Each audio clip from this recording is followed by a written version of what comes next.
அனைவருக்கும் வணக்கம். இது வேர்ல்டு கிளாஸ் குவாலிட்டி உங்கள் அனு ஸ்டைல்ஸ் வழங்கும் Tamizha Tamizha co powered by கிரியாஸ். இது நம்ம ஃபேமிலி. ஸ்பெஷல் பார்ட்னர் யாஸ்கோ வேஷ்டிகள் மற்றும் சட்டைகள் the line of culture and Ratna fan house Tamil புத்தாண்டு AC mela. Co presented by darling digital. உங்கள் டார்லிங்கில் 995 ரூபாயில் AC and Remo international college of aviation. உங்கள் அனைவரும் நிகழ்ச்சிக்கு வரவேற்பதில் மகிழ்ச்சி. நான் உங்கள் ஆவுடையப்பன்.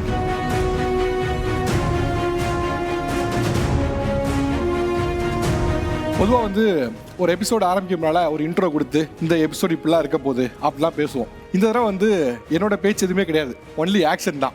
ஓகே, டைரக்டாக ஒரு காட்சி மூலமாக இந்த எபிசோடு எப்படி இருக்க போகுது அப்படிங்கிற ஒரு ட்ரெய்லரை பார்த்துடலாம்.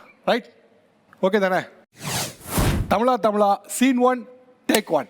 கௌசல்யா சுப்ரஜா ராம பூர்வா சந்தியா உத்திஷ்ட நரசார்தூல கர்த்தவ்யம் தெய்வமான்னிகம். கோகு கோகு கோகுமா எந்திரிங்க, டைம் ஆச்சு. ஒரு 5 மினிட்ஸ் போகும். எந்திரிங்க, காஃபி ஆறுது, எந்திரிங்க.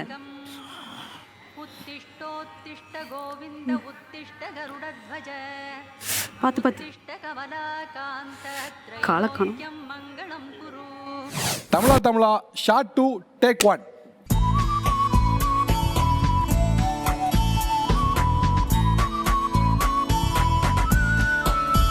பாப்பா பாப்பா, மணி 9 ஆயிடுச்சு பாப்பா, எழுந்துரு பாப்பா. ஒரே ஒரு நிமிஷம் காஃபி குடிச்சிருங்க பாப்பா, எழுந்துருங்க எழுந்துருங்க பாப்போம். நாங்க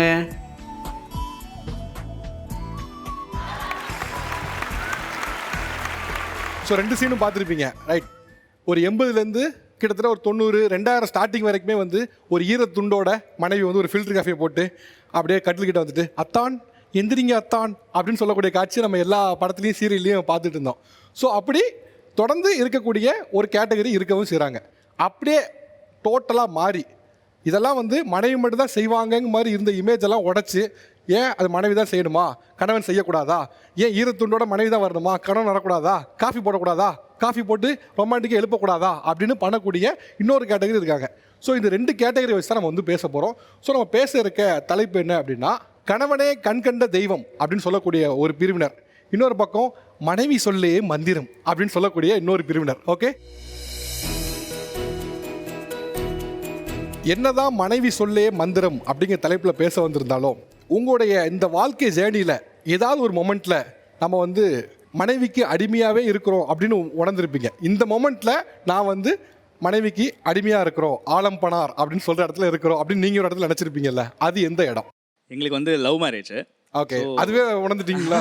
இல்லை 8 வருஷம் லவ் பண்ணி அப்புறமா வீட்டில் ஓகே பண்ணி தான் கல்யாணம் பண்ணோம். அரேஞ்ச் மேரேஜாக தான் பண்ணோம். ஓகேவா, அப்போல்லாம் அந்த ஃபீல் ஆகலை. அப்போல்லாம் ஈக்குவலாக தான் இருந்துச்சு. காலேஜில் படிக்கிறப்பெல்லாம் ஈக்குவலாக தான் இருந்துச்சு. தனி கொடுத்தன திருப்பதி சென்னை வந்ததுக்கப்புறமா காலையில் எந்திரிப்பாங்க, ஒரு 7 மணிக்கு எந்திரிப்பாங்க.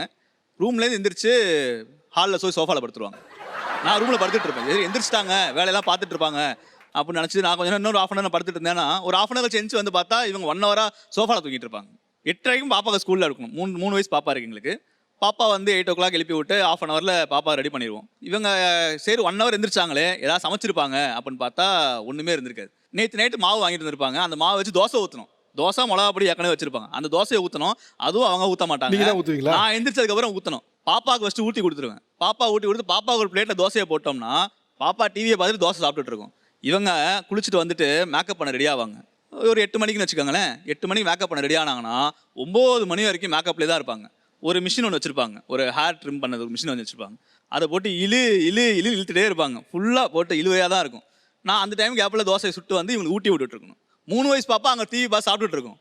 நான் இவங்களுக்கு டெய்லி மிளகாப்படுத்தி ஊட்டி விட்டுருக்கணும். ஒரு சைடு பெட்ரூம்லேயே நின்றுருப்பாங்க. திடீர்னு அங்கேருந்து ஹாலுக்கு போவாங்க, அங்கேருந்து கிச்சனுக்கு போவாங்க, அங்கேருந்து சாமி கொண்டு போவாங்க. ஒன்றா இவங்களை எடுத்து கிளப்பி விடணும் 1 hour ஆஃபீஸ்க்கு. நீங்க இப்போ உங்க குழந்தையும் கிளப்பி விடணும், ஒய்ஃபையும் கிளப்பி விடணும். குழந்தை கிளம்பிடும் அதுவே. ஓகே, அது பிரச்சனை கிடையாது. பிரச்சனையே கிடையாது. அதுவே கிளம்பிடும். 3 வயசு பாப்பா அதுவே கிளம்பிடும். இவங்கள தான் கிளப்பி விடுற மாதிரி. சார் நான் வந்துட்டு பிரேக்ஃபாஸ்ட் கூட வேணாம் சொல்லிடுவேன், லேட் ஆகிடும், எனக்கு கிளம்புறதுக்கு லேட் ஆகிடும். ஸோ பிரேக்ஃபாஸ்ட் கூட வேணாம்னு சொல்லுவேன். இல்லை நான் ஊட்டி விட்ற, சாப்பிடாம போகக்கூடாது, அப்புறம் எங்கே உழுந்துக்கின்னு வச்சேன்னா யார் பாப்பா அப்படின்னு சொல்லிட்டு ஊட்டுவார். ஒழுங்காக ஊட்டி விடலாம்ல. அப்படியே போயிட்டே இருக்கும் போது பின்னாடியே வந்து ஊட்டி விடுவார். சரி ஓகே அப்படின்லாம். அப்போ தான் வந்து லிப்ஸ்டிக் போடுவேன், இல்லை ஹேர் ஏதாவது ஹேர் டூ ஏதாவது பண்ணிட்டு இருப்பேன், டக்குன்னு ஊட்டுவார், அப்புறம் மேக்கப்லாம் கலைஞ்சிரும். ஸோ ஆனா நீங்க பாருங்கம்மா, தப்பு பூரா உங்க சைடுல வச்சுட்டு எவ்வளவு அழகா அவர் மேல ப்ளேம் பண்றீங்க பாருங்க. சார் அட் த எண்ட் வந்து பார்த்தோன்னா அவர் செய்கிறார்ல, அதான் மனைவிக்கு கணவன் அடிமை போதும். ஓகே பாஸ், நீங்க எந்த தருணத்துல நம்ம மனைவிக்கு ஒரு அடிமையாகவே வாழ்ந்து கொண்டிருக்கோம்னு உணர்ந்த தருணம் என்ன? கல்யாணம் ஆகும் போகும்போது சார். கல்யாணம் ஆனப்பவே. ஆமாம் சார். வாவ், ஃப்ராங்கா ஒத்துக்கிட்டப்பல மனுஷானா. அது சார் இப்போ எப்படின்னா, கொரோனாவுக்கு எல்லோரும் பயந்து போனோம், வீட்டுக்கு போய் ஒளிஞ்சிக்கிட்டோம். நான் கொரோனாவுக்கு வீட்டுக்கு போய் ஒளியும் போகும்போது எங்கள் என்ன பண்ணிட்டாங்க, மேரேஜ் பண்ணி வச்சிட்டாங்க. வெளியும் போக முடியல, வீட்டில் இருந்தால் இந்த அம்மா வேறு ஏதாவது ஒரு வேலை, நமக்கு சமைக்க தெரியாது, யூடியூப்பை பார்த்து டீ போட முதல்ல கற்றுக்கிட்டா சார். டீ போடுறதுக்கே யூடியூப் பார்த்தா கத்துக்கிட்டாங்களா? அது நானே சொல்லி கொடுத்தேன். அப்புறம் நீ தான் சொல்லி கொடுக்க, நீயே நல்லா டீ போடுவேல, நீயே போடு. அப்படியே டீயில் ஆரம்பித்து ரைஸு, சாம்பார், ரசம், இது எல்லாமே யூடியூப்பை பார்த்து இவங்க சொல்லுவாங்க, நான் செய்யணும். கத்துக்க வேண்டியது அவங்க தானேங்க? இல்லை அவங்க கற்றுக்கிட்டாங்க. எப்படின்னா, எப்படி ஹஸ்பண்ட்டை சொல்லி நம்ம வேலை வாங்கலான்னு கற்றுக்கிட்டாங்க. உங்களுடைய வாழ்க்கை பயணத்தில் ஒரு மொமெண்ட்டில் கண்டிப்பாக யோசிச்சிருப்பீங்க தானே, yes I am slave to my wife அப்படின்னு. அது மொமெண்ட் என்ன? ஃபஸ்ட்டு கல்யாணம் ஆகி ஆடி மாதம் வந்துடுச்சு. ஸோ அவங்க வீட்டில் இருந்தாங்க. ஸோ அது முடிச்சுட்டு நாங்கள் வீடு வந்து ஷிஃப்ட் ஆகிட்டோம். ஸோ நான் வந்து தனியாக ஒரு வீடு எடுத்துட்டேன். ஸோ தங்கலாம் அப்படின்னு சொல்லிட்டு எல்லாம் முடிவு பண்ணி எல்லாம் ஷிஃப்ட் ஆயாச்சு. ஆனதுக்கப்புறம் ஃபஸ்ட்டு டே எழுப்பி ஏஞ்சுமா கிளம்பலாம் ஆஃபீஸ்க்கு அப்படின்னு சொல்லும்போது, எனக்கு கொஞ்சம் காஃபி போட்டு தரியா அப்படின்னாங்க. எதுக்கு? எனக்கு காஃபி இந்த மாதிரிலாம் எழுப்பி பழக்கம் இல்லை அப்படின்னா, எங்கள் வீட்டில் எங்கள் அம்மா இப்படி தான் எழுப்புவாங்க, பிஸ்கெட் வாங்கி வைப்பாங்க, ஸோ இதெல்லாம் சாப்பிட்டு தான் நான் ஏஞ்சாதான் எனக்கு அந்த நாள் ஃபுல்லாக கரெக்டாக போகும் அப்படின்னாங்க. அப்போ நான் முடிவு பண்ணேன், ஓகே இதுக்கப்புறம் இப்படி தான் வாழ்க்கை ஸ்டார்ட் ஆகும் நமக்கு அப்படின்ட்டு. இப்போ வரைக்கும் அதான் போயிட்டு இருக்கா? இப்போ வரைக்கும் அப்படி தான் போகுது. நடுவில் ஒரு நாள் ஸ்கிப் பண்ணுவேன். சரி, ஓகே. நீங்கள் ஆஃபீஸ் கிளம்பும் போது அவர் என்னென்ன வேலையெல்லாம் உங்களுக்கு பண்ணி வச்சிருக்கணும், இல்லை அட்லீஸ்ட் அவர் கிளம்புறதுக்கு மேலே எனக்கு இந்தந்த பணி வீடெல்லாம் செஞ்சு முடிச்சுட்டு அவர் போகணும் அப்படின்னா என்ன சொல்லுவீங்க? என் ட்ரெஸ் எல்லாம் அயர்ன் பண்ணி வச்சுட்டா ஓகே, Dress iron பண்ணி பண்ணிடுவாரு. வச்சிடணும். அப்புறம் சமையல் பண்ணி வச்சிடுவாரு, சமையல் பேக் பண்ணி பண்ணிடுவாரு, வச்சிரு. லஞ்ச் சரி. பாக்ஸ் பேக் பண்ணிடுவாரு. சரி, கீசரும் நான் ஆன் பண்ணிடணும். ஸோ அவங்க வரும்போது ஹீட்டர் ஆன் பண்ணி வச்சிருக்கோம். ஹீட்ரு அந்த க்ரீன் லைட் வந்து எரியக்கூடாது, கரெக்டாக முடிஞ்சிருக்கணும். இல்லைன்னா அதுக்கு எனக்கு திட்டு விழும். நீங்கள் என்னம்மா பண்ணுவீங்க? நான் ஏஞ்சி ரெடி ஆகிட்டு போயிடுவேன். ஓகே, உங்களுடைய அடிமையை செல்லமாக எப்படி கூப்பிடுவீங்க? வாடா போடா. அவ்வளோதானா? அதுக்கப்புறம் வாடா போடான்னு இல்லையே, வேற எப்படியோ கூப்பிடுவீங்கன்னு கேள்விப்பட்டேன் நான். அவங்களுக்கு வாயில் என்ன வருதோ அந்த செகண்ட், அப்போ என்ன வருதோ அதை அப்படி சொல்லி என்ன வேணாலும் கூட்டுக்குவாங்க. அந்த மாதிரி 1 2 சொல்லுங்க பார்ப்போம், அப்படி கேட்குற மாதிரி இருக்கான்னு பார்ப்போம். டேய் நாயே, என்னடா இது சொல்ல கேட்க மாட்டேன் சித்தி, இங்கே வாடா, சொல்கிறத கேளுடா, கொஞ்சமாச்சும் மண்டையில் ஏறுதா இல்லையாடா, இந்த மாதிரி. அப்படி இல்லை சார். இப்போ அவங்க அம்மா கூப்பிடுறாங்க இல்லையா, வாடா போடா நாயே, அது மாதிரி அவங்க அம்மா தாய்க்கு பின் தாரம் அந்த மாதிரி. ஓ, அம்மா கூப்பிட்டதுக்கு அப்புறம் அம்மா ஒய்ஃப் தான் கூட முடியும். ஆமா, வேற யாரும் கூப்பிட முடியாதுல்ல. கணவரை யாரெல்லாம் வாடா போடான்னு சொல்லி கூப்பிடுறது? ஃப்ராங்கா கை தூக்குங்க. ஒன்று அப்படியே டக்கு டக்குன்னு விடுங்க. என்னெல்லாம் சொல்லி கூப்பிடுறீங்க? செல்லம்மா கூப்பிடுறதா இருந்தா செல்லோன்னு கூப்பிடுவேன், பட்டுன்னு கூப்பிடுவேன். கோவமா இருந்தா லூசு பயலேன்னு கூப்பிடுவேன், லூசு பயலே. அப்புறம் வெண்ணம் அவனேன்னு கூப்பிடுவேன். வெண்ணம் அவனே. குட்டேன். வாடா போடா, அவ்வளோதான். வாடா போடா. ஓகே, நீங்க எப்படிங்க கூப்பிடுறீங்க? வாடா போடா. வாடா போடா கூப்பிடுவேன் சார். இப்போ வீட்டில் என்டர் ஆகுறாருன்னா, என்னடா கோபாலு கூப்பிடுவேன். கோபாலா? அவர் ஏதாவது என்கிட்ட சொல்றாருன்னா, என்னடா சொல்றா கோவிந்தா அப்படி சொல்லுவேன். கோவமா இருந்தா டே நாயே. அவர் பேர் தான் என்ன? விக்கின்னு கூப்பிடுவேன். செல்லமா கூப்பிடுறது ஓகே. நாயன்னு கூப்பிடுறத பத்தி உங்களுடைய மேலான கருத்து என்ன? அதையும் செல்லமா எடுத்துக்க வேண்டியது. அதையும் செல்லமா எடுத்துக்க வேண்டியது. இதுல என்ன இருக்கு? கல்யாணம் ஆகி போச்சு, அப்புறம் என்ன இருக்குதுல? வேற யாரெல்லாம் வாடா போடா தண்டி கூப்பிடுறது? ஸ்டார்டிங்கில் டே கௌதம் தான் ஆரம்பித்தேன். சரி. டே கௌதம்லேருந்து போய் ஃப்ராடு போய் டுபாக்கூர் போய் பொறுக்கி போய் அப்படி இப்படியே நிறையா ஃப்ராடு வேலை பண்ணுவார் சார். அவங்க வீட்டில் இதெல்லாம் ஒன்றும் சொல்ல மாட்டாங்களாமா? பொறுக்கிலாம் சொல்கிறீங்க? ஆக்சுவலி அவங்க வீட்டில் வாடா போடாக்கு ரெஸ்ட்ரிக்ட் பண்ணலாமான்னு நினச்சாங்க. நம்ம தான் பொறுக்கி வரைக்கும் போயிட்டோமே, இதுக்கு மேலே ரெஸ்ட்ரிக்ட் பண்ணுறது. நீங்கள் செல்லம்மாலாம் கூப்பிட்டது இல்லை சார். என்னம்மா செல்லம்மாலாம் கூப்பிட ஓகே, எப்படி கூடுவீங்க? ஃப்ராடுன்னு சொல்வேன். ஃப்ராடு முக்கியமாக ஒரு வேர்டு, ஒரு மொபைல் பார்த்துட்டு சந்தோஷமாலாம் இருந்தாருன்னா, சந்தோஷமா அப்படி போயிட்டு இருக்க மாதிரி இருக்கும். திமிட்டு மாடு போறான் பார் அப்படின்னு. கம்மகேன் திமிட்டு மாடுன்னு திமிட்டு மாடா? இந்த வேர்டு எனக்கு எப்படி வந்துச்சுன்னு எனக்கே தெரியாது. எங்க பாட்டி சொல்லியிருப்பாங்க போல. எங்க அம்மாட்டெல்லாம் கேட்டு பார்த்துட்டு இந்த வேர்டு உங்களுக்கு தெரியுமான்னு. எங்க அம்மா சொல்லியிருக்காங்கன்னு சொன்னாங்க. அப்படின்னா என்னமா அர்த்தம்? திமிட்டு மாடுனா எனக்கு தெரியல. சந்தோஷமா என்னமோ எருமை மாடு மாதிரி போறான் பாரு அப்படின்ற மாதிரி எனக்கு ஒரு ஆத்திரமா இருக்கும். அப்போ சொல்லுவேன் அந்த மாதிரி. உங்களுக்கு தெரியுமா அதுக்கு அர்த்தம் என்னன்னு? சத்தியமாக தெரியாது சார். அதுக்காக கவலைப்படுறதும் கிடையாது. இல்லை, ஏதோ ஒரு கெட்ட வார்த்தையில் கூப்பிட்டுருந்தா கூட ஏதோ ஒரு அர்த்தம் ஏதாவது தெரிஞ்சிருக்கும் போல இருக்கு அப்படின்னு. இது என்ன அர்த்தம்னே தெரியல, என்ன மாடுன்னு கூட தெரியல. என்ன மாடுமா, தெரிஞ்ச மாடாவது பேர் சொல்லி, எருமை மாடு கூட சொல்லு, அதுவாக கொஞ்சம் பிரோஜனமாக இருக்கும். என்ன மாடு, திமுட்டு மாடுன்னு சொல்கிறாங்க, என்னன்னே தெரியல. சரி, ஓகே, உங்களுக்கு என்னன்னு சொல்லி கூப்பிடணும்னு ஆசை? இல்லை, பேராவது சொல்லலாம், பேராவது சொல்லலாம்ல. பேர் சொல்லலாம். ஏய் ஏய் ஏய் வாட. நீங்கள் உங்கள் கணவரை எப்படிலாம் கூப்பிடுறீங்க? வாடா போடா டே எல்லாம் விட்டுருங்க, அந்த ஸ்டாண்டர்ட்லாம் தாண்டிருச்சு. எனக்கும் அர்த்தம் தெரியாது. எங்கள் ஊர் சைடு வந்து நாங்கள் நிறைய சொல்லுவோம். கோம்பையா? கோம்பை பேங்கோந்தன்னு சொல்லிட்டு சொல்லுவோம். அவங்க ஒரு மாதிரி கிளம்பியிருந்தாங்கன்னா கோம்பை மாதிரி இருக்க அப்படின்னு சொல்லுவேன் நான். ஓகே. ஆனால் எனக்கு அர்த்தம் தெரியாது. கோம்பைன்னு ஒரு பிரிவு நாய் இருக்கா, தெரியுமா? ஆமாம், தெரியும். ஏமா, கோம்பைன்னு ஒரு பிரிவு இருக்கு நாயின்னு தெரியுமா? ஆனால் கோம்பைன்னா அர்த்தம் என்னன்னு தெரியாதான். அப்புறம் அவங்க கொஞ்சம் பேட் வேர்ட் சொல்லி கொடுத்தாங்க. வெளில யாரும் என்னம்மா பேட் வேர்ட் அப்படி? நீங்கள் சொல்லுங்க, அப்புறம் கட் பண்ணிக்கிறோம். அப்படி என்னதான் இருக்கு, எனக்கு ரொம்ப ஆர்வமா இருக்கு. ஆக்சுவலாக வந்து அவர் பைக்கை பொத்துறாப்புல, ஐயோ அவசரத்தை சொல்லி மானத்தை வாங்கிறாதடி. இப்போ வந்து லேட்டஸ்ட்டாக வந்து குட்டி குஞ்சா கூப்பிட ஆரம்பிச்சிருக்கேன். நீங்கள் எப்படி உங்கள் கணவரை கூப்பிடுவீங்க? சார் மேக்ஸிமம் சாமி தங்கம் அப்படின்னு தான் கூப்பிடுவேங்க சார். வாசாமி போசாமி, குழந்தையிலே அப்படி தான் கூப்பிடுவேன். அவரையும் அப்படி தான் கூப்பிடுவேன். வாசாமி போசாமி வா தங்க எந்த இடம் பார்க்க மாட்டேன் சார். என் பேரண்ட், அவங்க பேரண்ட், யாராக இருந்தாலும் பப்ளிக் எந்த இடமா இருந்தாலும், ஆஃபீஸ் எங்கேனாலுமே என் ஸ்டாஃப் முன்னாடியுமே நான் அப்படி தான் கூப்பிடுவேன். வாசாமி போசாமின்னு கூப்பிடுவேன். இதெல்லாம் கேட்டால் அலர்ஜியாக இருக்குமே, கடுப்பாக இருக்குமே, எரிச்சலாக இருக்குமே. ஓகே, வேற மேலே விடுங்க.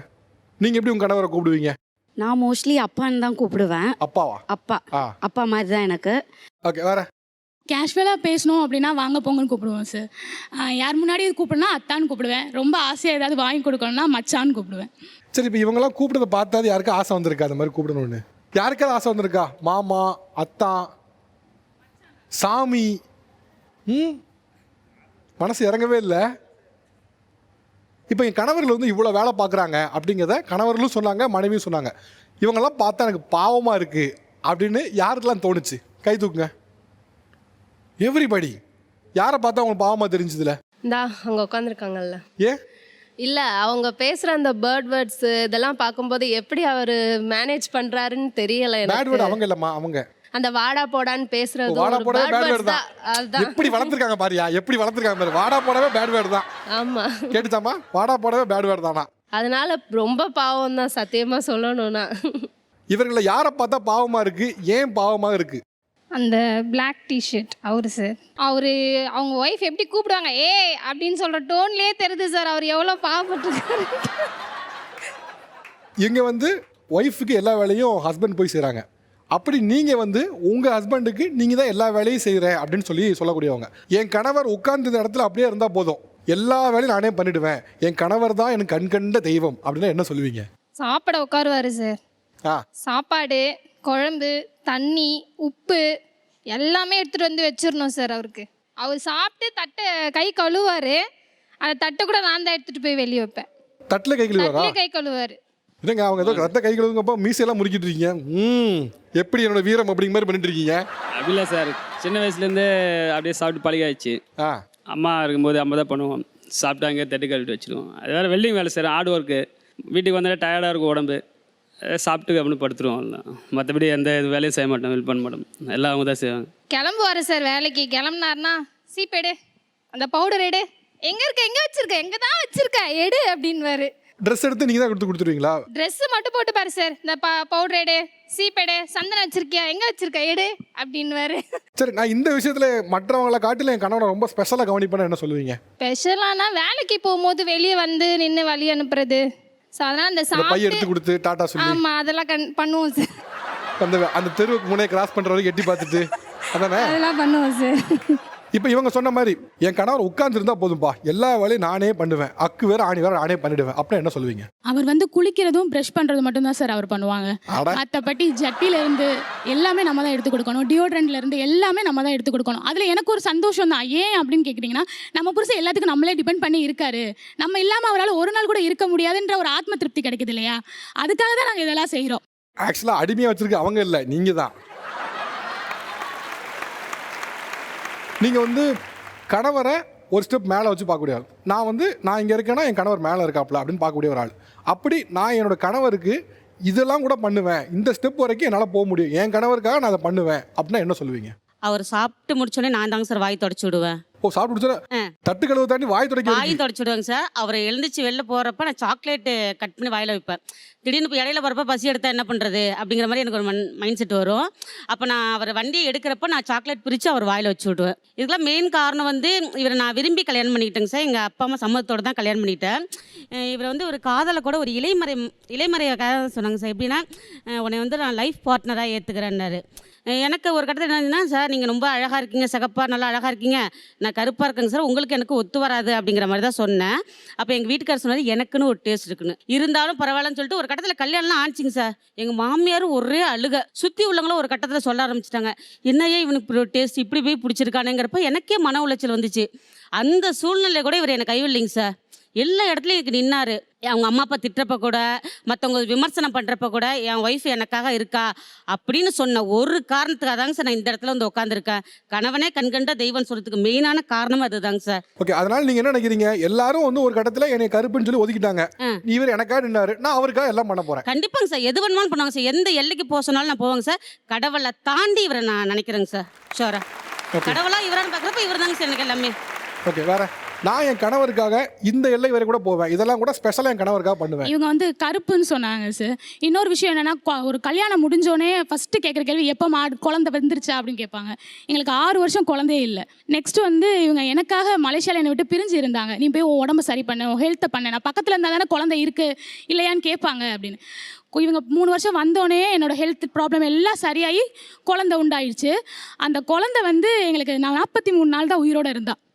அப்போ 43 நாள் என்னோட குழந்தையோட ஹார்ட் பீட் வந்து நிற்கிறத நான் கண்ணால் பார்க்குறேன். இவர்கிட்ட வந்து பாப்பாவுக்கு ஹார்ட் பீட் இல்லைப்பா அப்படின்னு சொல்கிறேன். அழுகக்கூடாதுன்னு நினச்சிட்டு பேசுகிறேன், சொல்கிறேன். அப்போ இவர் ஒரே ஒரு வார்த்தை தான் சொன்னார், இப்படி தட்டி சொன்னார், நீ இருக்கீல பார்த்துக்கோ அப்படின்னு சொன்னார். அப்படிப்பட்ட புருஷனுக்கு நான் எல்லா வேலையும் செய்யலாம் சார், உசுரை கூட கொடுக்கலாம். அந்த ஸ்ட்ரெஸ் எனக்கு இவர் கொடுக்காதனால தான் அடுத்து 2 மாதத்தில் எனக்கு இன்னொரு தடவை நான் ப்ரெக்னென்ட் ஆனேன். சிசேரியன் முடிச்சுட்டு திரும்ப எனக்கு இவரோட சப்போர்ட்டில் பெரிய ப்ரைவேட் ஆஸ்பத்திரியில் வச்சு பார்த்து ஒரு பையன் பிறந்து இப்போ அவனுக்கு 1 இயர் ஆகுது. மார்ச் 9 1 இயர் ஆகுது. ஒரு ஸ்ட்ரெஸ் கொடுக்காம ஒரு வாழ்க்கை கொடுக்குற கணவனுக்கு நம்ம என்ன வேணால் செய்யலாம் சார். நீங்கள் ஏதாவது ஒரு தருணத்தில் உங்கள் கணவரை கடவுளாக பார்த்துருப்பீங்கல்ல, அந்த தருணம் என்ன? ஆனால் எனக்கு ஒரு ரீசெண்டாக ஆக்சிடென்ட் ஆயிடுச்சுங்க சார். ஸோ அந்த ஆக்சிடென்ட்டுக்கு அப்புறம் வந்து பார்த்தீங்கன்னா என்னுடைய பேரண்ட்ஸ் கூட என்னை இப்படி பார்த்துருப்பாங்கன்னு தெரியாது. பட் அவர் என்னை வந்து குழந்தைக்கு என்னை இன்ஃபேக்ட் எனக்கு குளிக்க வச்சது வந்து எல்லாமே அவர் தான். அவர் தான் என்னைய பார்த்து ஒரு 1.5 years 2 years சார். ஓ, 2 years ஃபுல்லாக அவர் தான் பார்த்துக்கிட்டாருங்க சார். அதுக்கப்புறமே டில் இன்னைக்கு வரைக்குமே அவர் தான் பார்த்துட்டு இருக்காரு. வீட்டில் அவங்க சொன்ன மாதிரி கணவரே கண்வெண்ட தெய்வம்னு சொல்றதுனால நாங்கள் அவருக்கு அடிமை அப்படி அது இல்லை. இப்போ வரைக்குமே ஈவன் மார்னிங் எழுந்தோடனே ஃபர்ஸ்ட் ஆஃப் ஆல் எனக்கு முன்னாடி அவர் எழுந்துருவார். வெஜிடபிள்ஸ் கட் பண்ணுறதுன்னு எல்லாமே கட் பண்ணி வச்சுட்டு காஃபி போட்டு ரெடியாக இருப்பார். இன்னைக்கு வரைக்குமே வந்து பார்த்தீங்கன்னா 2 மணிக்கு எழுப்புனாலும் எனக்கு பாப்பா அழுகும்போது எனக்கு முன்னாடி அவர் எழுந்து பாலாத்தி இருந்து எல்லாமே அவர் தான் பண்ணி கொடுக்குறாரு. 2 வருஷம் எப்படிலாம் கேர் பண்ணிட்டாரு? இப்போ 2 வருஷம் அப்புறம் அவர் வேலைக்கும் போகணும், வேலைக்கும் போயிட்டு இருந்துட்டு என்னையுமே மேனேஜ் பண்ணிட்டு இல்லை. ஆக்சுவலி வந்து பார்த்தீங்கன்னா அவர் ஒர்க்கே இல்லாமல் இருக்கிற சேவிங்ஸ்லாம் வந்து இதாச்சு. என் கூடயே இருந்து தான் என்னைய பார்த்துக்கிட்டாரு. எல்லாமே 2 வருஷம் வேலைக்கு போகாமல் இருக்க சேவிங்ஸ் வச்சு தான் பண்ணாரு. என் கூடயே இருந்து என்னைய பார்த்துட்டாரு. 2 வருஷம் ஆக்சிடென்ட் அப்போ உங்களுக்கு கூட யாரும் உங்கள் அப்பா அம்மா யாரும் இல்லையா? இருந்தாங்க, பட் அவங்கள விட அதிகமாக பார்த்ததே இவர் தான் சார். எங்கே வேலை பார்த்துருந்தீங்க சார் முன்னால்? சார் நான் ஆக்சுவலி ஆர்மியில் இருந்தேன் சார். எக்ஸ்பீரியன்ஸ் ஆர்மியில் இருந்தீங்களா? ஓ, அதை விட்டு வந்தீங்களா இல்லை எப்படி வந்தீங்க? சார் அது நம்ம சர்வீஸ் ஆக்சுவலி உங்கள் ஆக்சிடென்ட் ஆனதுக்கப்புறம் நான் சர்வீஸ் இது பண்ணிட்டேன், வாலண்டரி சர்வீஸ் வாங்கிட்டேன். ஓ, விஆர்எஸ் வாங்கிட்டீங்களா? வாலண்டரி வாங்கிட்டு வந்துட்டு தான் நான் கம்ப்ளீட்டாக கூட இருக்கிற மாதிரி இருந்துச்சு. இல்லை இப்போ என்ன பண்ணுறீங்க சார்? சார் இப்போ வந்து நம்ம 2 பேரும் போத் ஆர் பிஸ்னஸ் தான் சார். ஓ, ஓன் பிஸ்னஸ். 2 பேரும் ஓன் பிஸ்னஸ் தான். ஓ, மனைவிக்கு ஆக்சிடென்ட் ஆயிடுச்சு, 2 years பார்த்துக்கணும்னு மிலிட்டரியில் இருந்த வேலையை வாலண்டரி ரிட்டையர் சர்வீஸ் வாங்கிட்டு ஆமாங்க இங்கே வந்து தனியாக பிஸ்னஸ். அதுக்கப்புறம் பிஸ்னஸ் ஆரம்பிச்சு அப்படியே என் கூட இருந்துட்டேன் சார். பட் ஏன்னா வந்து மிஸ்ஸஸ் எப்படி என்ன ரொம்ப பெருமையாக சொன்னாங்க. பட் அதெல்லாம் ஒன்றும் இல்லை. ஸோ எல்லாருமே பொதுவாக பார்த்தீங்கன்னா நம்ம ஃப்ரெண்ட்லியாக மூவ் பண்ணும்போது பார்த்தீங்கன்னா ஃபேமிலிக்குள்ளே வந்து எந்த ஒரு இதுவும் இருக்காது அப்படிங்கிறது என்னோட கருத்து. ஒரு நாளைக்கு எனக்கு தெரிஞ்சு 100 தடவை ஐ லவ் யூ சொல்லிடுவாங்க. அதே மாதிரி பார்த்தீங்கன்னா அதே மாதிரி சொல்லிடுவோம். அதே மாதிரி காலைல வீட்டுக்குள்ளே தான் இருப்போம். பட் இருந்தாலும் வாட்ஸ்அப்பில் வந்து குட் மார்னிங், ஐ விட தங்கம் செல்லம் அப்படின்னு சொல்லி கிஸ் பண்ணுற மாதிரி அந்த போஸ்ட் பண்ணுவோம். ஸோ இது என்னென்னா இது டெய்லி நாங்கள் பண்ணுற விஷயந்தான். அதே மாதிரி பார்த்தீங்கன்னா எவ்ரி ஃப்ரைடே மறக்காமல் மிஸ் பண்ணாமல் அவங்க வந்து அந்த ஈவினிங் வந்து அந்த 6 o'clock வந்து பார்த்தீங்கன்னா அந்த சாமிக்கு விளக்கு போட்டுட்டு அந்த காலில் விழுகிறது. ஸோ நான் வந்து அந்த மாங்கல்யத்தில் வந்து அந்த குங்குமம் வைக்கிறது இது எப்போவுமே வந்து இது வரைக்கும் நான் மிஸ் பண்ணாமல் பண்ணிகிட்ருக்கோம். இப்போது 13 இயர்ஸுமே வந்து நான் ஒரு காலில் விழுந்து ஆசீர்வாதம் வாங்கிட்டு தான் இருக்கேன். 13 வருஷமும் எவ்ரிடே ஈவினிங் மேக்ஸிமம் வந்து எனக்கு மாங்கல்யத்தில் ஒரு பொட்டு வைப்பார். 13 வருஷம் ஒவ்வொரு 13 வருஷமும் செவ்வாய் வெள்ளி தவறாமல் வந்து அவர் மாங்கல்யத்தில் பொட்டு வச்சு எனக்கு நான் எவ்ரி வீக் வந்து காலில் விழுந்துட்டு தான் இருக்கேன். இப்போ வரைக்கும் காலில் விழுந்துட்டு தான் இருக்கேன். ஒரு நாள் கூட தவறுனதே இல்லை. அவருக்கு முன்னாடியே நான் போயிடணும்னு நினைக்கிறேன் சார். ஏன்னா ரீசன் அவர் இல்லாத ஒரு நிமிஷம் கூட நான் இருக்க முடியாது. ஏன்னா எங்கள் அப்பா அம்மா பார்த்துக்கிட்டதை விட என்னை அதிகமாக அவர் பார்த்துக்கிறாரு. எனக்கு அவர் இல்லாத லைஃப் வந்து இல்லை, அவ்வளோதான். அவர் இல்லை அப்படின்னு முன்னாடியே நான் தெரியுது அப்படின்னாலே அதுக்கு முன்னாடியே நான் போயிடுவேன். இது சத்தியம். இருக்க மாட்டேன். அது எங்கள் அப்பா அம்மாட்டையும் நான் சொல்லியிருக்கேன். இன்ஃபேக்ட் எனக்கு எங்கள் அப்பா அம்மா கூட முக்கியம் கிடையாது, எனக்கு இவர் தான் முக்கியம். அவங்க இன்ஃபேக்ட் அவங்க இல்லைனா அப்படின்றத விட அது கூட எனக்கு அவ்வளோ ஃபீலாக இருக்குமான்றது தெரியாது. இவர் இல்லை அப்படின்ற விஷயத்தை என்னால் கேட்கக்கூட முடியாது, கேட்க இஷ்டம் இல்லை. அது என் காதில் விழறதுக்கு முன்னாடி என் உயிர் மேலே போயிடும். இதுதான் அவருக்கு நான் கொடுக்க போகிற பெரிய. ஒரு 2 வருஷம் முக்கியமாக மிலிட்ரிக்குன்னு கஷ்டப்பட்டு ஓடி போயிட்டு 2 வருஷம் என் மனைவிக்கு முடியல, நான் வரேன்னு சொல்லி விஆர்எஸ் வாங்கி தான் மனைவி 2 வருஷமாக பார்த்துக்கிட்ட உங்களுக்காகவும் ஒரு சின்ன பரிசு நாங்கள் கொடுக்க விரும்புகிறோம். அம்மா வாங்க, கொண்டு வாங்க. இந்த பரிசை நாங்கள் கொடுக்க போகிறது இல்லைம்மா, நீங்கள் தான் கொடுக்க போகிறீங்க. இது ஏன் கொடுக்க போகிறீங்கன்னா, இன்றைக்கி தேதிக்கு நிறைய டிவோர்ஸ், நிறைய மிஸ் அண்டர்ஸ்டாண்டிங், இந்த ப்ராப்ளம்ஸ்லாம் வந்துட்டு இருக்க இடத்துல 2 வருஷம் என் கரியர் போனாலும் பரவாயில்ல, ஆசைப்பட்டு போயிருப்பீங்க மிலிட்ரி வேலைக்கு, அவ்வளோ கஷ்டத்து நடுவில் விஆர்எஸ் வாங்கணும்னு நினைக்கிற முடிவு வந்து அவ்வளோ ஈஸியான முடிவு இல்லை. ரொம்ப யங் ஏஜில் வந்து முடிவு எடுக்கிறது அவ்வளோ ஈஸியான விஷயம் இல்லை. அதை எடுத்து என் மனைவியை நான் வந்து என்னைய மாதிரி யாரும் பார்த்துக்க மாட்டேன்னு கண்ணும் கருத்துமாக பார்த்தேன். உங்களுக்கு உங்கள் மனைவி ஒரு கிஃப்ட் கொடுக்க நினச்சோம், அதுக்கான இதுதான் இது.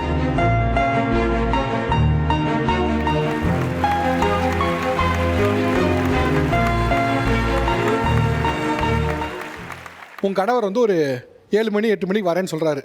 ஆனால் வரல. 8 ஆகுது, 9 ஆகுது, 10 ஆகுது, 11 மணி ஆகுது. 11 மணி வரைக்கும் வரவே இல்லை ஆள். அப்போது செம்ம கடுப்பாக இருக்கும். ஸோ அப்படி கடுப்பாக இருக்கும் பொழுது நீங்கள் 11 மணிக்கு வரக்கூடிய கணவரை என்னெல்லாம் பேசுவீங்க, எப்படி டீல் பண்ணுவீங்க, எப்படிலாம் வறுத்தெடுப்பீங்க? யார் வரப்போறா? இருடா, உங்கள் அப்பா 8 மணிக்கு வரேன்னு சொன்னான்டா, 11 மணி ஆச்சு, இன்னும் ஆளக்கானா, வரட்டும் இருக்குன்னு. ஷோ சிம்ரனா என்ன மணி எத்தனைப்ப? அது 10 மணிக்கு வரலான்னு தான் நினச்சேன். 8 மணிக்கு வர சொன்னேன். 10 மணிக்கா வர சொன்னேன்? 8 மணிக்கா? ஆனால் 8 மணிக்கு வர வழியில் பைக் பஞ்சர் ஆயிடுச்சு. அப்புறம் அப்படியே வரும்போது கார்த்தி ஃப்ரெண்டை பார்த்தேன்னா, ஆஃபீஸ் ஃப்ரெண்டை பார்த்தேன்னா அவன் கூடவே இருந்தான். அப்படியே வர வழியில் சரி. ஆஃபீஸ் ஃப்ரெண்டா இல்லை உன் ஃப்ரெண்ட்ஸா? எல்லாமே ஃப்ரெண்டு தானம்மா. ஆஃபீஸில் பேசுறது வேற, உன் ஃப்ரெண்ட்ஸோட பேசிட்டு சுற்றுவேல அது வேற. இல்லை எல்லாருமே ஃப்ரெண்டு தான். இருப்பா, உங்கள் அம்மா தொல்லைன்னா உன் தொல்லையும் சேர்ந்தாப்பா. சரி, இவனை எவ்வளோ நேரம் நான் சமாளிக்கிறது வீட்டில்? அவன் வேற அப்பா அப்பான்னு கேட்டுக்கிட்டே இருக்கான். ஆமாம்மா, நானும் எவ்வளோ நேரமா பண்ணுறது? ஆஃபீஸ் போனால் ஆஃபீஸை நான் பார்க்கணும், இங்கே வந்தால் உன்னையும் நான் பார்க்கணும், இவனையும் பார்க்கணும், எல்லாத்துக்கும் 8 மணிக்கு முடியுது. 8 மணிக்கு முடிஞ்சா உடனே அந்த இது நம்ம உடனே தான் வரணும் வீட்டுக்கு. 8 மணிக்கு முடிஞ்சோன்னே அப்படியே நேரம் உடனே தான் வரணும். சரி, இப்போ ஒன்றும் பிரச்சனை இல்லை. இப்போ என்ன வேணும் உனக்கு? தம்பிக்கு என்ன வேணும்? இல்லை, உனக்கு சாப்பாடு வாங்கிட்டு தரேன். ஆனால் பிரியாணி வாங்கி தரேன், அதெல்லாம் கொஞ்சம் ஜாலியாக இருப்பேன். என்ன சொல்கிற? உனக்கும் வாங்கி தரேன்டாப்பா. சரிடாமா, ப்ளீஸ். இனிமேல் லேட்டாக வரக்கூடாது. சத்தியமாக வர மாட்டேன். ஃப்ரெண்ட்ஸோட சுற்றக்கூடாது. இல்லை போக மாட்டேன். பழக்க வழக்கத்தை கட் பண்ணிடுறேன். சரி, அது எப்போ கல்யாணம் பண்ணாலும் அது பசங்க பழக்கம்லாம் கட் ஆகிடுச்சுமா. பிரியாணி சோறு கொடுத்தா எல்லாம் ஓகே தான். சரி, கண்டிப்பாக காலியாக முடியும். ரொம்ப சீப்பாக பிரியாணியில் அவ்வளோதாண்ணா, சாப்பாடு கிடைச்சிட்டா அவ்வளோதான் சார். பிரியாணி போதும். ஓகேங்க, சூப்பர். வீட்டில் நடக்கிறது கண்மேட்டு எப்படி காமிச்சிட்டீங்க, சிறப்பு, குட். தேங்க்ஸ். இப்போ வீட்டில் நடக்கிற சீனை தான் நீங்கள் வந்து பார்த்தீங்க, இந்த வீட்டில் இப்படிலாம் நடக்கும் அப்படின்னு. அப்படி இந்தந்த விஷயங்கள்லாம் வந்து நான் என் மனைவியோட கட்டுப்பாட்டில் இருக்கிறதுனால இழந்துட்டேன். நண்பர்களாக இருக்கலாம், அவர் சொன்னாப்புல நான் ஃப்ரெண்ட்ஸை இழந்துட்டேன் எப்போ ஒன்று, அந்த மாதிரி ஃப்ரெண்ட்ஸோ இல்லை மற்ற விஷயங்களோ நான் வந்து இழந்துட்டேன். நான் மதுரை சார், எனக்கு சொந்த ஊர். கொஞ்சம் 2-3 ஏரியாலாம் நாங்கள் உட்காந்துருப்போம் டாப் அடிக்கிறதுக்கு. ஆமாம், டாப் அடிக்கிறதுக்கு. நாங்கள் ஒரு 40-30 பேர் தான் உட்காந்துருப்போம். நல்லாயிருக்கும், சூப்பராக இருக்கும். அந்த ஒரு என்ஜாய்மெண்ட், ஃப்ரெண்ட்ஸோட ஜாலியாக இருக்குது, நைட் ட்ரைவ் போகிறது, நல்லா எல்லாமே நல்லாயிருக்கும். ஆனால் அது வந்து மேரேஜ் பண்ண பிறகு இல்லை. அந்த அந்த நாள் ஒரு நாள் கூட எங்களுக்கு வந்து வாய்ச்சதில்லை. அதுக்கடுத்து வந்து சாப்பாடு விஷயத்தில் கேட்டிங்கன்னா பீஃப் வந்து நான் நல்லாவே சாப்பிடுவேன் நான். ஆனால் ஒரு நாள் கூட இன்ன வர பீஃப்ன்றது செஞ்சு குர்றின்னு போய் ஒரு நாள் கூட செஞ்சு கொடுத்தது இல்லை. வீட்டில் கடையில் போய் சாப்பிடுவீங்களா? கடையில் வந்து என்னைக்காச்சும் ஒரு நாள் டயம் இருந்தால் சாப்பிடுவேன். ஆனால் சாப்பிட்டு பீஃபை வாங்கிட்டு வீட்டுக்குள்ளே வரக்கூடாது. வெளியே சாப்பிட்டு வெளியே விட்டுறணும். பீஃப் சாப்பிட்டு வந்தேன்னு சொன்னால் ஒரு தண்ணி கிளாஸ் தொடக்கூடாது. ஏன்னா அது வந்து வாஷ் பண்ணி வச்சிடுறா தொட்டனா அந்த மாதிரி பாப்பா. பீஃப் வந்து நாங்கள் சாப்பிட மாட்டோம் சார். சரி. ஒரு ரிலிஜியனில் ஒரு இது வந்து நம்ம பார்ப்போம் இல்லைங்களா? அது மாதிரி நாங்கள் வந்து பீஃப் வந்து சாப்பிட மாட்டோம். மட்டன் சிக்கன் ஓகே, பீஃப் வேண்டாம் அப்படின்ற மாதிரி ஓகே, சொல்லுவோம். உங்களுக்கு பிடிக்காது. ஓகே, அவர் கடையில் போய் சாப்பிட்டு வராரு. சாப்பிட்டு வந்தால் வீட்டில் இருக்க டம்ளரை கூட தொடக்கூடாதுன்னா? அது என்னமோ எனக்கு பிடிக்கவே பிடிக்காது சார். எனக்கு அது பீஃப் அப்படிங்கிறது வந்து பிடிக்காது. நீங்கள் சிக்கன் மட்டன் இப்போ சாப்பிடுவீங்க? சாப்பிடுவேன் ஓகே. சார். இப்போ நீங்கள் சிக்கன் மட்டன் சாப்பிட்றீங்க. இப்போ நீங்கள் சாப்பிட்டுட்டு இருக்கீங்க. நீங்கள் ஒரு வீட்டுக்கு போகிறீங்க. நீ சிக்கன் மட்டன் சாப்பிட்ருக்கியா? அந்த தண்ணியை தொடாத, அந்த தட்டை தொடாதன்னு சொன்னால் உங்களுக்கு எப்படி இருக்கும்? நீ ஆக்சுவலாக பண்ணது தப்புமா. நீங்கள் வந்து யூ ஹேவ் டு சேஞ்ச். ஆமாம் சார், தப்பு தான் sir. You have to change. இது இன்னைக்கு இல்லாட்டி என்னைக்குனாலும் வந்து உங்களுக்கு உங்க ரெண்டுக்குள்ள ப்ராப்ளம் வர வாய்ப்பு இருக்கு. ஷூர். ஏதாவது ஒரு பாயிண்ட்ல வந்து உங்களுக்கு அவர் ஹர்ட் பண்ணிடும் அது. Okay sir. வேற யார் ஃப்ரெண்ட்ஸை மிஸ் பண்ணுறது? 2 பேரும் ஒரே காலேஜ் சார், லவ் மேரேஜ். அவங்களோட ஃப்ரெண்ட்ஸ் எல்லாமே என்னோட ஃப்ரெண்ட்ஸ் தான். அவங்கள தாண்டி ஃப்ரெண்ட்ஸ் யாருமே இருக்கக்கூடாது. கேர்ள் ஃப்ரெண்ட்ஸே இருக்கக்கூடாது. இப்போ வந்து எந்த பொண்ணு பேசினாலும் பேசவே முடியாது. அந்த பொண்ணுக்கு ஃபோன் பண்ணி திட்டுற அளவுக்கு வந்துருச்சு. இவங்க ஃபோன் பண்ணி திட்டுவாங்க. இவங்க ஃபோன் பண்ணி திட்டுற அளவுக்கு வந்துருச்சு அந்த பொண்ணை. எதுக்கு கால் பண்ணுறேன்னு? ஆமாம், அது காலேஜில் கூட படித்தா ஜூனியர் பொண்ணாக இருக்கும், இல்லை சீனியர் பொண்ணாக இருக்கும், இல்லை ஒரே கிளாஸ் பொண்ணாக கூட இருக்கும். காலேஜில் படிச்சுட்டு இருக்கிறப்பே வந்துட்டு இவங்க முன்னாடியே ஒரு பொண்ணு வந்து பேசிடுச்சு. ஒரு லைப்ரரி வாசல் வந்து இவங்க முன்னாடி ஒரு பொண்ணு வந்து பேசிடுச்சு. பேசினதுக்கு அங்கேயே ஆன் ஸ்பாட் திட்டு. இல்லை, என்ன சொல்லி திட்டுவாங்க புரியலையே. எதுக்கு வந்து பேசுகிறேன்னு கேட்பாங்க. எதுக்கு வந்து பேசுகிறேன்னு கேட்பாங்க. அது அந்த பொண்ணு ஆக்சுவலாக ப்ரப்போஸ் பண்ண வந்துச்சு. அப்போ இதெல்லாம் நீ முதல்ல சொல்லியிருக்கணும். அப்போ ப்ரப்போஸ் பண்ண வந்துச்சு. அப்போ ப்ரப்போஸ் பண்ண கோயில்ல இவங்க லவ் பண்ணுறாங்கன்னு தெரியாது.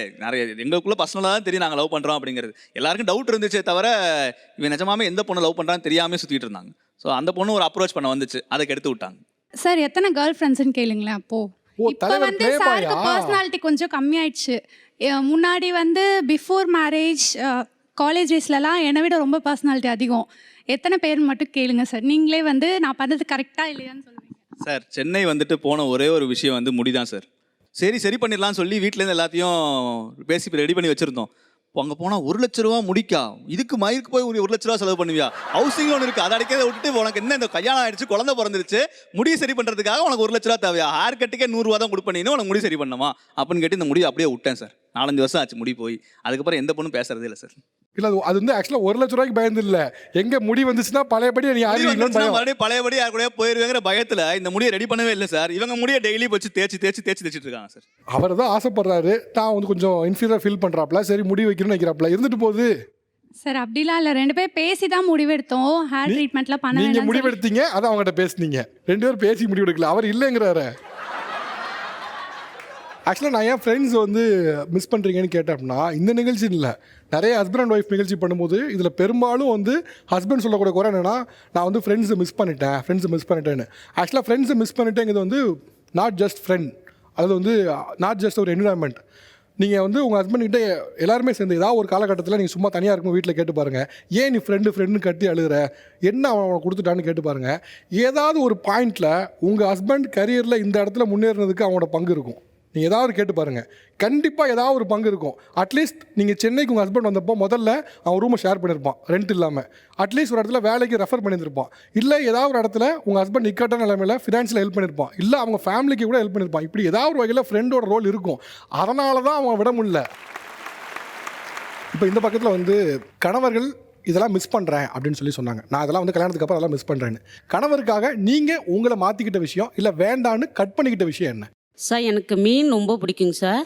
அதோட கருவாடு அதோட ரொம்ப பிடிக்கும். இது 2மே அவருக்கு பிடிக்காதுங்கிற ஒரு காரணத்துக்காக நான் அதை அவாய்ட் பண்ணிட்டேன். அந்த வாசம் அவருக்கு பிடிக்காதுன்னு சொல்லினாரு. அதனால 13 வருஷமா நான் சாப்பிடலைங்க சார். எந்த ஊர் சார்? என்னோட ஊர் நாகப்பட்டினங்க சார். நாகப்பட்டினத்துல மீனும் கருவாடு சாப்பிட மாட்டீங்களா சார்? இப்போதைக்கு நாங்கள் கோயம்புத்தூர்ல செட்டில் ஆயிட்டோங்க சார். அதனால இன்னும் மெயின் ரீசன் இவருக்கு அந்த 2 வாசமும் பிடிக்காது. அது வந்து நாத்தம் அப்படிங்கிற மாதிரி சொல்லுவாரு. எனக்கு 2மே ரொம்ப விரும்பி சாப்பிடுவேன். கடையில் போய் கடையிலையும் அவாய்ட் பண்ணிட்டாங்க சார். பக்கத்தில் என்ன வாசம் வருது அப்படின்னு சொன்ன ஒரு ரீசனுக்காண்டி சரி அப்படி ஒன்று பெருசார் இவரோட பார்க்குறப்ப அது ஓகே சாப்பாடு தானே அப்படின்னு சொல்லிட்டு நான் 13 வருஷமா நான் சாப்பிட்றதே இல்லைங்க சார். 2மே சாப்பிட்றது இல்லைங்க. நீங்கள் வெஜிடேரியனா சார்? நான் வெறும் சிக்கன் மட்டும் தான் சார் சாப்பிடுவேன். ஓ, சிக்கன் சாப்பிடுவீங்க, கருவாடு மீன் சாப்பிடாதா? மட்டன் எதுவுமே சாப்பிட மாட்டேன். அந்த கவுச்சி ஸ்மெல்லே பிடிக்காது. சிக்கன் என்னது அது அது அவ்வளோக்கா ஸ்மெல் இருக்கா சார்? சார் வெஜிடேரியனாக இருக்கவனு சிக்கன் கூட ஸ்மெல்லு தான். அப்படி இல்லை சார். இப்போ நான் வெஜிடேரியன் வச்சுக்கங்களேன், ஏன்னா சிக்கன் கூட ஸ்மெல் மெயின் தான். ரீசன் என்னன்னா ஃபர்ஸ்ட் வந்து எங்கள் வீட்டில் செய்ய மாட்டாங்க மீன் கருவாடெல்லாம். சரி. கவுச்சின்னு சொல்லி மேக்ஸிமம் செய்ய மாட்டாங்க. சரி. சிக்கனே அப்பா தான் எடுப்பாங்க. ஸோ எனக்கு அதுலேருந்து அப்படியே பழகிச்சுங்காட்டி எனக்கு எதுவும் செட் ஆகலை. அப்புறம் இவங்களும் ஃபஸ்ட்டு வந்தப்போ கொஞ்சம் சாப்பிட்டாங்க, அப்புறம் கம்பல் பண்ணாங்க. ஊருக்கு போனப்பலாம் விருந்தெல்லாம் வச்சாங்க, வெறும் கடல் நீர் ஆகாரமாக வச்சாங்க. பட் நான் வெறும் சாம்பார் மட்டும் சாப்பிட்டு எழுந்திரிச்சு வந்துட்டேன். அதுக்கப்புறம் இவங்களும் சாப்பாடு நிப்பாட்டிட்டாங்க. நிப்பாட்டிட்டீங்களா? நிப்பாட்ட சொன்னீங்களா? சாப்பிட்ற ஃபுல்லாக நிப்பாட்டிட்டாங்க. நிப்பாட்ட சொன்னீங்கன்னு சொல்லுங்கள் சார். நீங்கள் யோசிச்சு பாருங்க சார், நாகப்பட்டினம் கடலை ஒட்டி இருக்கிறது. நீங்கள் உங்கள் கல்யாணத்துக்கு மேலே எத்தனை மாதத்துக்கு ஒரு மாதத்துக்கு எத்தனை தடவை மீன் கருவாடெலாம் சாப்பிடுவீங்க? சார் எங்கள் வீட்டில் பார்த்தீங்கன்னா வெள்ளிக்கிழமை தவிர மற்ற எல்லா நாளும் கருவாடு மீன் மட்டும் தான் சாப்பிடுவோம். அப்படி வளர்ந்த இது. அப்புறம் ஒரு கட்டத்தில் இவருக்கு பிடிக்காதுங்கிற சூழ்நிலைக்காக நான் அதை அவாய்ட் பண்ணிட்டேன். வாரத்தில் 6 நாள் மீன் கருவாடு சாப்பிட்ற ஒரு ஆள் கல்யாணத்துக்கு அப்புறம் எப்படி உடனே விட முடியும்? எப்படி விட்டுருப்பாங்க நினைக்கிறீங்க? 32 வருஷம் சாப்பிட்டுருக்காங்களா, இனி போதும். இனி அதுக்கு போல் வெஜ்ஜு சாப்பிட்டு, வெஜ்ஜில் நிறைய ப்ரோட்டீன்ஸ் விட்டமின்ஸ் எல்லாம் இருக்குல்ல. போதும்னு அவங்க தானே முடிவு எடுக்கணும், நீங்கள் சொல்கிறீங்க. எனக்கு அது பிடிக்கல, அந்த கவுச்சி இது எனக்கு பிடிக்கல. வாசம் இருக்கு. சாப்பிட போகிறது அவங்க வாய், என்னவோ ஒன்று அவங்க தான் பார்க்க போகிறாங்க. நீங்கள் ஏன் கவலைப்படுறீங்க? இல்லை சார், பக்கத்தில் நானும் உட்காந்து சாப்பிடணும்ல சார்.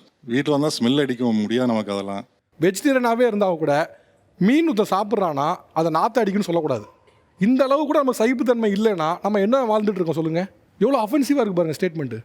சரி, ஏன்னா அவங்க சாப்பிட்டு சார், நான் அது எதுவும் சொல்லலை. உண்மையிலே இந்த மனமாற்றம் மனமோ இருந்துச்சுன்னா சந்தோஷப்படுவேன். ஆனால் நீங்கள் ஷோக்காக சொல்லாதீங்க சார். ஷோக்கோசரம் சொல்லல, வேணா போய் சாயந்தரமே கூட்டிகிட்டு போகிறேன், கடையில் வாங்கி கொடுத்து கூட்டிகிட்டு போகிறேன், எனக்கு ஒன்றும் பிரச்சனை இல்லை. ப்ரொடக்ஷனில் மீன் தான் கொண்டு வாங்க, கருவாடு தான் கொண்டு வாங்க. வேணா கொடுங்க, நானே பிச்சு ஓட்டி விட்றேன், அது ஒன்றும் பிரச்சனை இல்லை. எப்பா, ஆனால் எனக்கு ஒன்றும் புரியல. ஒரு நிமிஷத்தில் மனசு மாற முடியுதுன்னா 32 வருஷமாக சாப்பிட்ருக்காங்க. நீங்கள் கல்யாணத்துக்கு அப்பவே மாறி இருக்கலாமே சார். அப்போ அங்கே தோணல சார் எனக்கு.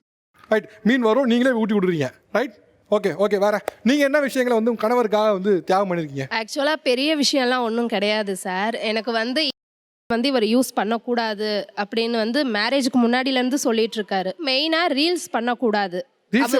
பண்ணக்கூடாது. இதை ஒன்று மட்டும் அவர் வேணான்னு தான் சொல்கிறாரு. இப்போ வரைக்கும் கேட்குறேன், வேண்டான்னு தான் சொல்கிறாரு. இல்லை சார், அதில் கமெண்ட்ஸ் அவ்வளோ இதாக வரல. ஏன்னா இவங்க பண்ணுறது பொசசிவ்னஸ் வருது. ஏன்னா ஒய்ஃபை பற்றி கமெண்ட் அந்த மாதிரி பண்ணும்போது அவங்களுக்கு அது ஈஸியாக தெரியும். அது அந்த இடத்துல நான் நின்று பார்க்கும்போது எனக்கு அது வலிக்கும்.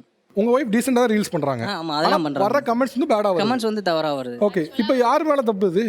ப்ரோ, நீங்களே யோசிச்சு பாருங்க. நீங்கள் ஸ்கூல் படிக்கும் போது ஏதாவது ஒன்று பண்ணியிருந்திருப்பீங்க, அதுக்கும் உங்களை இந்த உலகம் ஏதாவது பேசிதான் இருக்கும். அகைன் காலேஜ் படிக்கும் போது ஏதாவது ஒரு சின்ன தப்பு எதுனா பண்ணியிருப்பீங்க, அப்பயும் இந்த உலகம் ஏதாவது பேசியிருக்கோம். உங்கள் ரிலேட்டிவ்ஸ் ஏதாவது பேசியிருப்பாங்க. அகைன் லவ் பண்ணியிருப்பீங்க, அப்பயும் யாரும் கூட நின்றுருக்க மாட்டாங்க. மேரேஜுக்கும் யாரும் நின்றுருக்க மாட்டாங்க. சாப்பிட்டியா இல்லையான்னு கூட கேட்க மாட்டாங்க. அவங்க எங்கேயோ இருக்காங்க ப்ரோ. அவங்கள ஏன் நீங்கள் கன்சிடர் பண்ணல? அதான் யாருன்னே தெரியாத ஒரு ஆள் என் ஒய்ஃபை பற்றி கமெண்ட் பண்ணுறது எனக்கு பிடிக்கல. அதான் நம்ம ஃபேமிலி மெம்பர்ஸ் கூட உள்ளவங்க ஏதாச்சும் இது பண்ணாங்கன்னா கூட என் ஒய்ஃப் அப்படின்னு சொல்லி நான் ஃபேஸ் டு ஃபேஸ் பேசிடலாம். ஆனால் யாரோ எங்கேயோ இருந்த ஒரு ஆள் இந்த மாதிரி பண்ணுறேன் அப்படின்னு சொல்லும்போது எனக்கு அது வலிக்கும். எங்கேயோ இருக்க ஒரு ஆள் உங்களுக்கும் ஹாப்பினஸ் தர போகிறதில்ல, அவங்களுக்கும் ஹாப்பினஸ் தர போகிறதில்ல. வீடியோ போடுறது அவங்களுடைய ஹாப்பினஸ். சரி, ஓகே. நீங்கள் உங்களோட பர்சனல் லைஃப்ல சொல்லுங்களேன். உங்கள் ஒய்ஃப் உங்களுக்கா எவ்வளோ தூரம் எக்ஸ்ட்ரீம் வரைக்கும் போயிருக்காங்க? என் ஒய்ஃப் என்ன சொல்கிறது, சின்ன சண்டை வந்தாலுமே நான் விட்டு போயிடுவேன் அப்படின்னு சொல்லி ஒரு பேச்சுக்கு சொன்னாலே கையை கட் பண்ணிப்பாங்க. ஏற்கனவே 2-3 தடவை கை கட் பண்ணியிருக்காங்க. கையில் கட் பண்ணிட்டாங்களா? நான் விட்டுட்டு போயிடுவேன் அப்படின்னு சொல்லி ஏற்கனவே ஒரு சின்ன சண்டையில் சொல்லியிருக்கேன். சொன்னதுக்கே நீங்கள் விட்டு போனால் நான் இருக்க மாட்டேன் அப்படின்னு சொல்லி 2 தடவை கை கட் பண்ணியிருக்காங்க. எனக்காக என்ன சாகிற அளவு கூட போவாங்க. இப்போ இவ்வளோ தூரம் கேர் பண்ணக்கூடிய ஒய்ஃபோட ஆசை முக்கியமா, இல்லை எவனோ ஒருத்தன் பண்ணுற கமெண்ட் முக்கியமா? இல்லை, அவங்க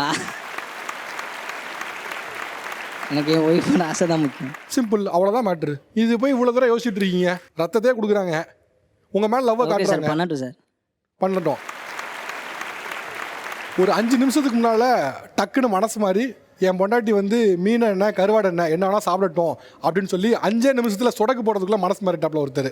ஸோ அந்த கப்பலுக்காக ஒரு மீன் வந்திருக்கு. அந்த மீனை கணவர் பொண்டாட்டிக்கு ரொம்ப அன்பாக ஊட்டிட போகிறார். வாங்க சார். எத்தனை வருஷம் கழிச்சுமா மீன் சாப்பிட்றீங்க? சார் 13 வருஷம் கழிச்சுங்க சார். 13 வருஷம் கழிச்சு எச்சு ஊறுது போலையே. இருக்காத பெண்ணா கணவரே மீன் ஊட்ட போகிறாப்புல.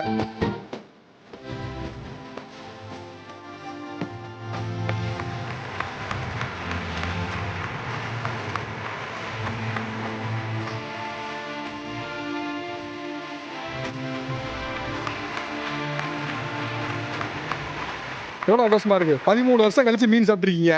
உண்மை ஹாப்பியாக இருக்குங்க சார். Thank you so much. ஹாப்பியா சார்? நீங்கள் எப்படி 13 வருஷம் கழிச்சு அவங்க மீன் சாப்பிட்ருக்காங்க, நீங்கள் எப்படி மொமெண்ட்டில் இருக்கீங்க அதை சொல்லுங்கள். ஹாப்பி தான் சார்.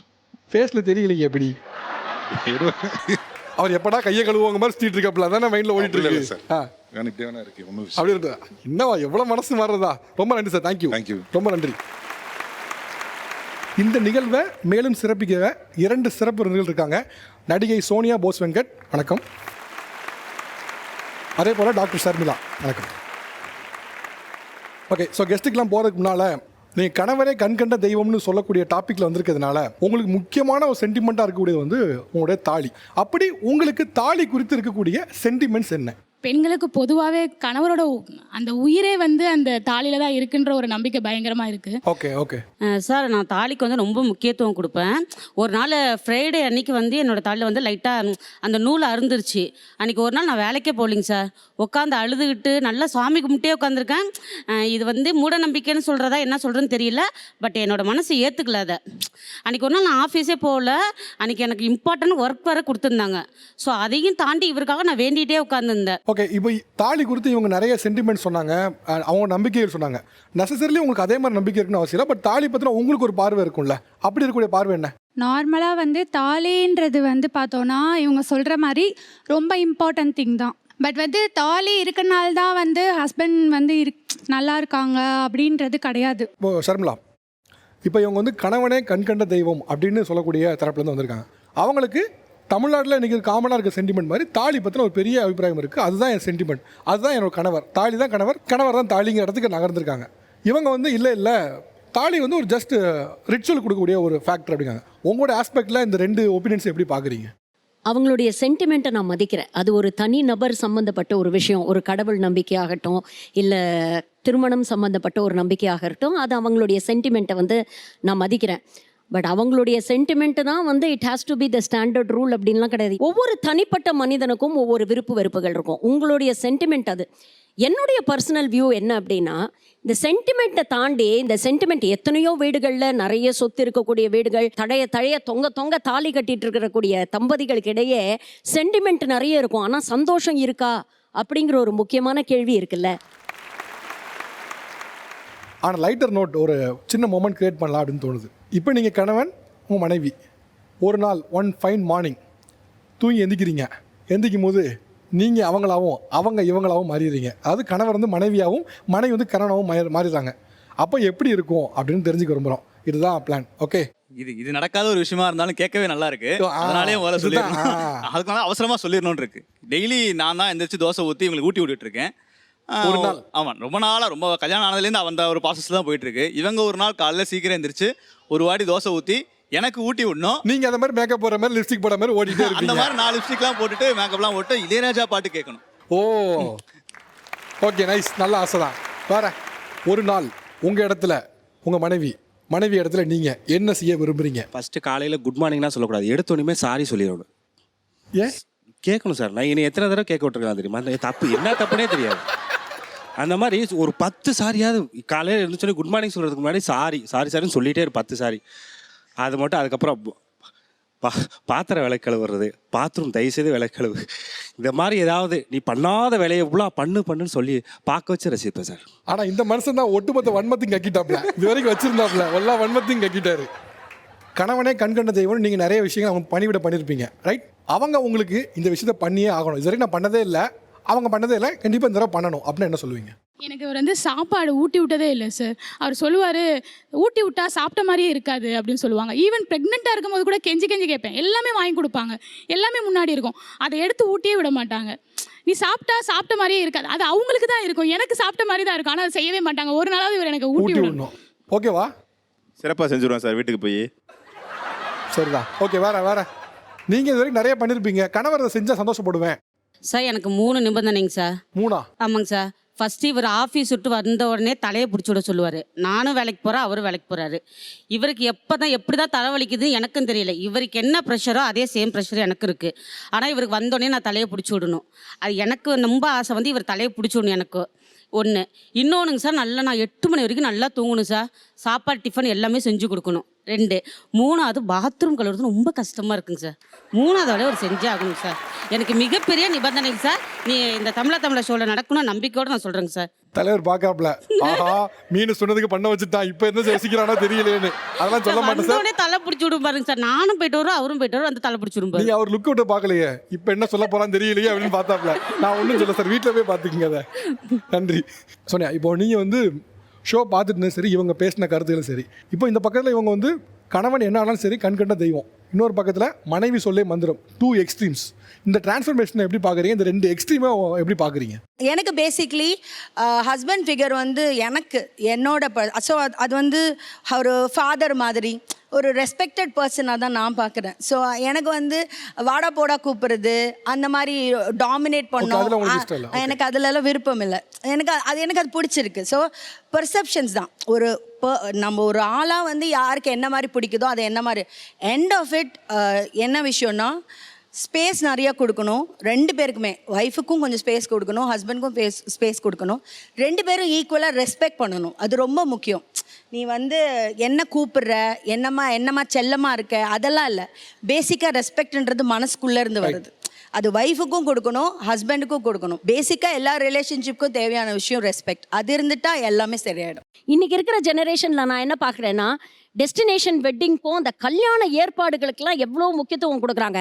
அந்த புடவை என்ன கலரில் இருக்கணும், அது நகை வந்து என்ன டிசைனில் இருக்கணும், யார் கெஸ்ட் லிஸ்ட் இன்வைட் பண்ணணும், என்ன சாப்பாட்டில் மெனுவில் இருக்கணும், இதற்கெல்லாம் கொடுக்கக்கூடிய அந்த முக்கியத்துவத்தை அந்த கல்யாணம் பண்ணி இருக்கக்கூடிய அந்த உறவு இருக்கு இல்லையா, அதுக்கு கொடுக்க தவறிடுறாங்களோ அப்படின்னு தோணுது. பல கப்பிள்ஸ் அது வந்து இன்னைக்கு நேற்று அப்படின்னு அந்த ஜெனரேஷன் பார்த்துலாம் நம்ம சொல்ல முடியாது.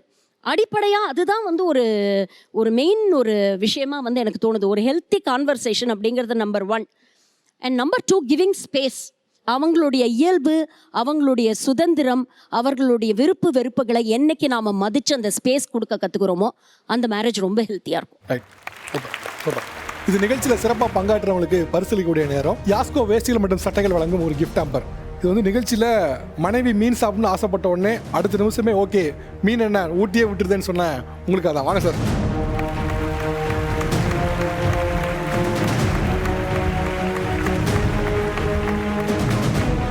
அடுத்ததாக கிரியாஸ் வழங்கும் 5000 ரூபாய் ஒருத்தான ஒரு கிஃப்ட் ஹாம்பர். இது வந்து பெண்களுக்கான விஷயமும் வந்து எடுத்து ஒரு ஆண் பெர்ஸ்பெக்ட்லேருந்து சொன்னவருக்கும் இளையராஜா பாட்டு கேட்க முடியல அப்படின்னு சொல்லி ரொம்ப வருத்தமாக பேசினவருக்குமான ஒரு கிஃப்ட் ஹாம்பர் தான் அது.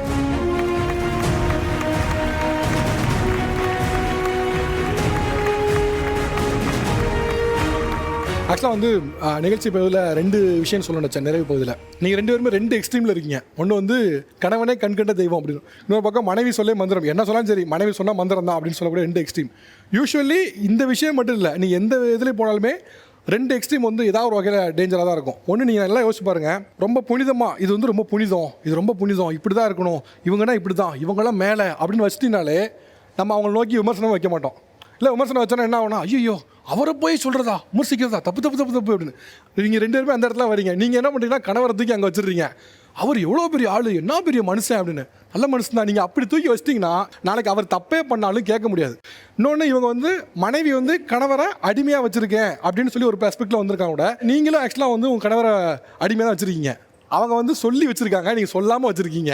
நீங்கள் என்ன விரும்புகிறீங்க தெரியுமா? என் கணவர் வந்து எல்லாத்தையும் நான் தான் பண்ணுவேன். அவருக்கு பல் தேய்ச்சி விடுவேன், அவருக்கு பேஸ்ட் எடுத்து கொடுப்பேன், அவர் துண்டு எடுத்து கொடுப்பேன், அவர் ட்ரெஸ் எடுத்து கொடுப்பேன், சென்ட் எடுத்து கொடுப்பேன், ஹெல்மெட் எடுத்து கொடுப்பேன்னு. நீங்கள் மறைமுகமாக என்ன செய்ய விரும்புறீங்கன்னா உங்கள் ஹஸ்பண்ட் எதுவுமே டிபெண்டாக வச்சுருக்கீங்க, உங்களோட ரொம்ப டிபெண்டாக வச்சுருக்கீங்க. இதுவுமே டேஞ்சர் தானே. ஒரு கப்பலாக இருக்கோன்னா அவங்க என்ன நினைக்கிறோம், நான் இல்லாட்டியும் கூட அவங்க நல்லா இருக்கணும் அப்படின்னு நினைக்கிற இடத்துல இருக்கணும். நீங்கள் என்ன நினைக்கிறீங்கன்னா உங்களுக்குள்ளே வச்சுக்கிறீங்க. நீங்கள் வேணும்னு பண்ணல, உங்களோட அன்பை அப்படி காட்டுறீங்க. அது அன்போட வெளிப்பாடாக இருக்கவே செய்யாது. இதான் சொல்ல நினச்சேன். மற்றபடி இந்த 2 எக்ஸ்ட்ரீம் வேண்டாம். இது வேர்ல்டு கிளாஸ் குவாலிட்டி. உங்கள் அனு ஸ்டைல்ஸ் வழங்கும் தமிழா கோ பவர்ட் பை கிரியாஸ். இது நம்ம ஃபேமிலி. ஸ்பெஷல் பார்ட்னர் யாஸ்கோ வேஷ்டிகள் மற்றும் சட்டைகள், the line of culture. Ratna fan house, Tamil புத்தாண்டு AC mela. Co presented by darling digital. உங்கள் டார்லிங்கில் 995 ரூபாயில் AC. And Remo international college of aviation. மற்றும் ஒரு நிகழ்ச்சி சந்திக்கிறேன். நன்றி, வணக்கம்.